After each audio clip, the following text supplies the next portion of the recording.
Bonjour, j'espère que vous allez bien. Aujourd'hui, j'ai envie de vous parler du verbe ressusciter. En grec ancien, vous le savez peut-être, le terme qui est traduit par ressusciter, il est utilisé dans le langage courant pour des actions beaucoup plus prosaïques. C'est le fait de s'éveiller, se réveiller, se mettre debout. C'est donc un verbe qui dit quelque chose de l'ordre du mouvement, mais aussi quelque chose de notre quotidien, puisqu'à peu de choses près, on se lève tous les matins. Ce qu'il y a d'intéressant, c'est que lorsqu'il est traduit par ressusciter, ce verbe est un passif. On peut se lever soi-même, mais on ne se ressuscite pas soi-même, on est ressuscité. Et c'est ce que disent les évangiles à propos de Jésus.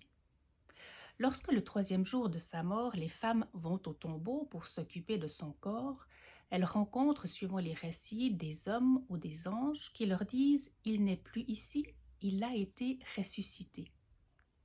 S'ensuivent quelques récits d'apparitions. Ce qu'il y a d'étrange, mais de super intéressant dans ces récits d'apparitions, c'est que le Christ ressuscité ne se reconnaît jamais du premier coup d'œil comme on pourrait reconnaître un ami.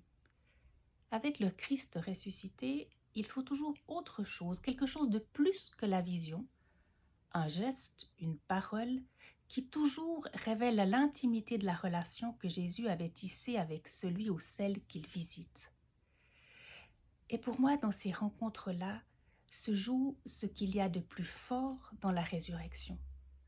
Lorsque le Christ ressuscité se manifeste, celui ou celle qu'il visite est lui-même ressuscité. La première qui en fait l'expérience, c'est la première à avoir prêché la résurrection, c'est Marie-Madeleine. Et j'aime beaucoup la manière dont l'évangile de Jean nous le raconte. Marie-Madeleine est devant le tombeau vide et elle pleure.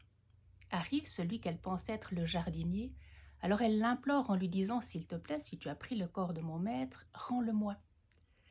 Et c'est au moment où le jardinier, entre guillemets, lui dit « Marie » qu'elle reconnaît en lui Jésus. Et alors, quasi instantanément, elle trouve la force de se mettre debout, de se relever, de se mettre en marche et d'aller témoigner. Elle est elle-même ressuscitée. La pandémie qui s'éternise charrie son lot de douleurs, de colère, de larmes. Alors j'ai envie de vous dire, ne les retenez pas. Ne les retenez pas, mais restez attentifs, et j'en fais le pari. Vous l'entendrez aussi, qui vous appelle par votre prénom.